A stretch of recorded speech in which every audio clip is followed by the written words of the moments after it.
जब prime minister ये कह रहे हैं कि हम कंटिन्यूटी ही रखेंगे प्रीवियस गवर्नमेंट की और जो पॉलिसीज थी उसको लेटर इन स्पिरिट में इम्प्लीमेंट करेंगे, तो इसका मतलब क्या हम ये भी तस्वुर करें कि जो पीटीआई के मामले में भी पॉलिसी थी उसको कंटिन्यू रखा जाए? देखिए, बात इतनी है, उन्होंने जिस कॉन्टेक्स्ट में कहा है वो ये है कि जो उनकी मॉनिटरिंग पॉलिसी थी, जो हमारी आईएमएफ के साथ डील थी, उसको हम डीरेल नहीं होने देंगे। उनके साथ जो मुआहदे किए थे उस पर इम्प्लीमेंट करने की कोशिश करेंगे। रियासत ने जहाँ जहाँ जिस के साथ हुकूमत ने इंटरनेशनल फोरम्स में मुआहदे किए उन पर अमल करेंगे। जहाँ तक रही बात पाकिस्तान तहरीक इंसाफ की, देखिए पाकिस्तान तहरीक इंसाफ का वो एलिमेंट जो पॉलिटिकल वायलेंस पे बिलीव करता है, जिन्होंने पाकिस्तान के नेशनल एसेट्स पे हमला किया है, वो एलिमेंट जिन्होंने एक मुनज़्ज़म साजिश के तहत ऑर्गेनाइज्ड किस्म की हमलावर हुए हैं वो पाकिस्तान के न्यूक्लियर सिस्टम पे, और उस पर वो जो हमला है उनके साथ तो नरमी नहीं बरती जाएगी। जो लोग साजिश पे शामिल रहे, जिन्होंने ये साजिश की, जो इस साजिश का हिस्सा हुए, वास्ता या बिलवास्ता, उसका हम कोर्ट ऑफ लॉ में उनको प्रेजेंट करेंगे, उनकी प्रोसिक्यूशन करने की कोशिश करेंगे। Rest it is up to the courts कि कोर्ट्स क्या फैसला करती है। यहाँ लेंगे एक ब्रेक के बाद जब वापस आएंगे तो डिस्कशन को कंटिन्यू करेंगे।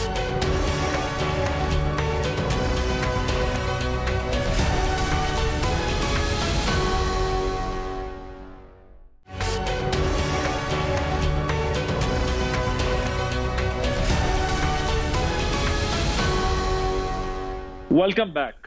अच्छा, वजीर आजम को शाह महमूद कुरैशी साहब ने खत लिखा और बड़ी उम्मीद और तवक्कुआत का इजहार किया, लेकिन उसके बाद साइफर के केस में शाह महमूद कुरैशी साहब की भी गिरफ्तारी हो गई और चेयरमैन पीटीआई की भी गिरफ्तारी इसके अंदर डाल दी गई है। अगर हम ये तस्वुर करें कि क्या जो इंटरिम गवर्नमेंट है साइफर के मामले में इस मसले को लॉजिकल कंक्लूजन तक ले जाना चाहती है, ये दुरुस्त हो? देखिए आदिल भाई, यहाँ पर इदारे हैं, पुलिस है, एफआईए है, इवेंट्स हो रहे हैं, उन इवेंट्स को अनअटेंडेड नहीं छोड़ा जा सकता है। अब उसके बीच में ये साइफर भी एक इशू है, साइफर को एफआईए प्रोब कर रही है, तो उस प्रोब के दौरान शाह महमूद कुरैशी, कोई और जो भी उसमें इन्वॉल्व होगा, उससे इन्वेस्टिगेशन की जाएगी, उसमें से एविडेंस कलेक्ट किया जाएगा। एविडेंस कलेक्ट करने के बाद उनके पास रेमेडी के लिए फोरम मौजूद है, वो हैं पाकिस्तान की अदालतें। वो अदालतों में जाएंगे, प्रोसिक्यूशन अपना केस लेके जाएगी, डिफेंस अपना केस लेके जाएगी। End of the day it is the court who decide कि वेदर एनीबडी इज़ गिल्टी और नॉट।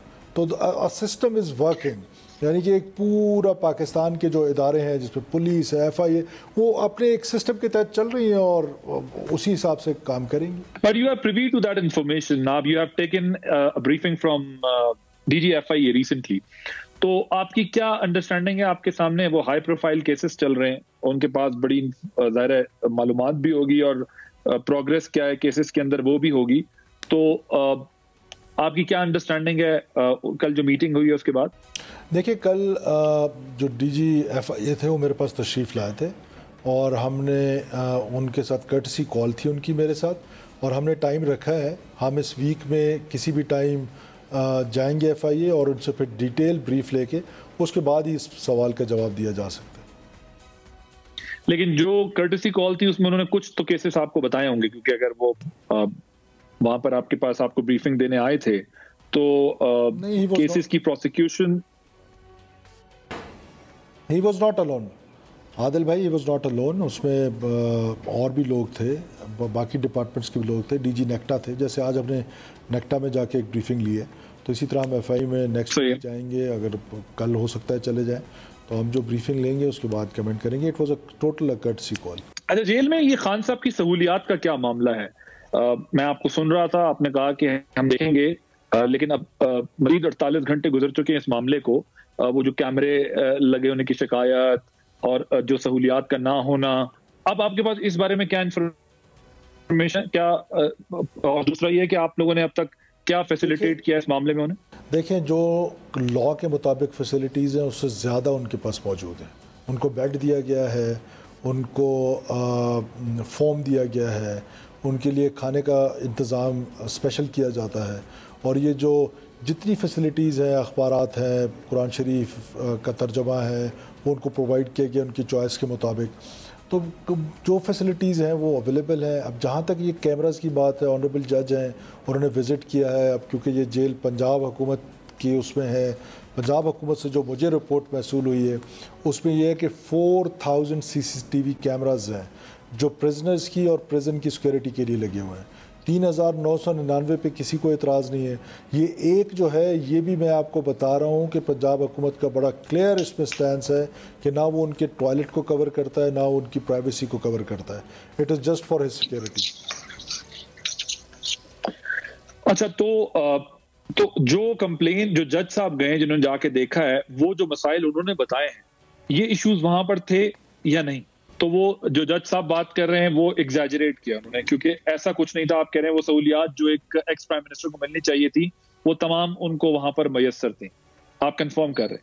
पंजाब हुकूमत ने मुझे कंफर्म किया है कि जो फैसिलिटीज़ एक एक्स प्राइम मिनिस्टर को मिलनी चाहिए उससे ज़्यादा फैसिलिटीज़ उनको मिल रही हैं और आइंदा भी ये फैसिलिटीज़ मिलती रहेंगी। उस पर किसी को एतराज़ नहीं है।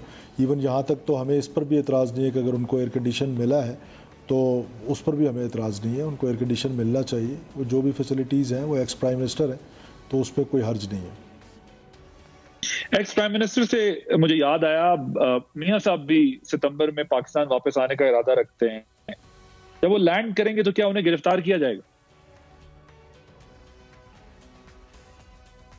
देखिए, अगर वो कानून के मुताबिक उनकी गिरफ्तारी बनती है तो बिल्कुल उनको गिरफ्तार किया जाए। अगर कोर्ट ने उनको रेमेडी दी है तो हम क्यों गिरफ्तार करेंगे। हम चाहते हैं कि लेवल प्लेइंग फील्ड हो, वो आए और इलेक्शन में हिस्सा लें। तो आप ये कहते हैं अगर कोर्ट कोई रिलीफ देता है तो ठीक है, अदरवाइज अगर वो वैसे आते हैं तो उनको गिरफ्तार किया जाए? जी जाहिर है, बिल्कुल ठीक। अब last question towards the very and, मुझे ये बताइएगा कि वजीर आजम को पीसीबी चेयरमैन को हटाने की समरी भेजी गई है क्योंकि इलेक्शन कमीशन ने सियासी भर्तियों को हटाने के अहकाम दिए हैं। क्या इलेक्शन कमीशन ने कोई लिस्ट भेजी है या खुद से जो है वो निगरान जो है हुकूमत जो है खुद से सियासी भर्तियों की निशानदेही कर रही है? आपको लिस्ट वहां से मिली है या फिर आप लोग खुद से जो है वो ये कर रहे हैं? आज़म भाई देखिए, ये मेरा सब्जेक्ट नहीं है। ये आज चीमा साहब हमारे SAPM है वो या इंफॉर्मेशन मिनिस्टर के पास इसके बारे में इंफॉर्मेशन होगी। ऑनेस्टली स्पीकिंग मेरे पास इसकी इंफॉर्मेशन ही नहीं है। Thank you so much. Sarfaraz Bugti साहब, वजीर दाखिला पाकिस्तान की निगरान हुकूमत के मौजूद थे। आपका शुक्रिया। आप बड़े हमारे तल्ख तीखे सवालों का जवाब जो है वो देते रहे। आपने गुफ्तगू सुनी कि निगरान हुकूमत किस तरह से मामलात को इस वक्त चलाना चाहती है आने वाले दिनों में, और आगे आने वाले दिनों में क्या कुछ होने जा रहा है। एक ब्रेक लेंगे। ब्रेक के बाद जब वापस